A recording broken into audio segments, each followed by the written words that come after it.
एक छोटे से कस्बे में आरव और सिया की कहानी शुरू होती है।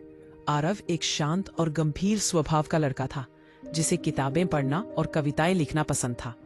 वहीं सिया हंसमुख और जिंदा दिल लड़की थी, जिसकी मुस्कान से पूरा माहौल रोशन हो जाता था। दोनों की पहली मुलाकात कॉलेज की लाइब्रेरी में हुई थी। सिया गलती से आरव की कॉपी उठा ले गई, जिसमें उसकी लिखी कविताएं थी। जब उसने वो कविताएं पढ़ी तो उसे महसूस हुआ कि आरव का दिल बहुत गहरा है। अगले दिन सिया ने कॉपी लौटाते हुए कहा, तुम्हारी कविताएं दिल को छू जाती हैं। क्या ये किसी के लिए लिखी है? आरव ने हल्की सी मुस्कान के साथ जवाब दिया, शायद उस इंसान के लिए कभी मिला ही नहीं। धीरे धीरे दोनों की दोस्ती गहरी होने लगी। सिया को आरव का सादापन और उसकी गहराई पसंद आने लगी, और आरव को सिया की चंचलता और उसकी मासूमियत।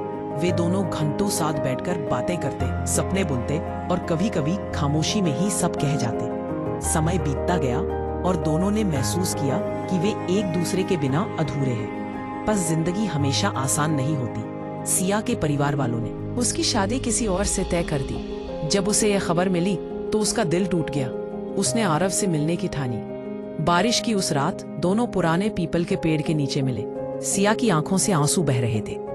आरव, मैं तुमसे बहुत प्यार करती हूँ, लेकिन परिवार। उसकी आवाज कांप रही थी।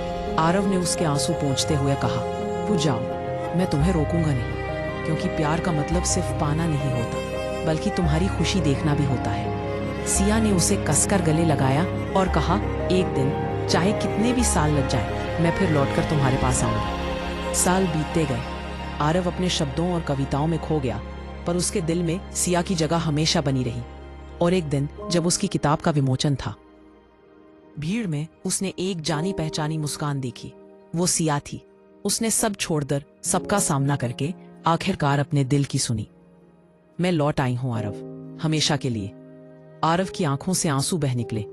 उसने बस इतना कहा, मुझे पता था, तारे चाहे कितनी भी दूर क्यों ना हो, हमारी तकदीर हमें फिर से मिलाएगी। और उस दिन बरसों बाद दोनों ने अपने अधूरे सपनों को पूरा किया। उनकी कहानी सिर्फ कस्बे में ही नहीं, बल्कि लोगों के दिलों में हमेशा के लिए अमर हो गई।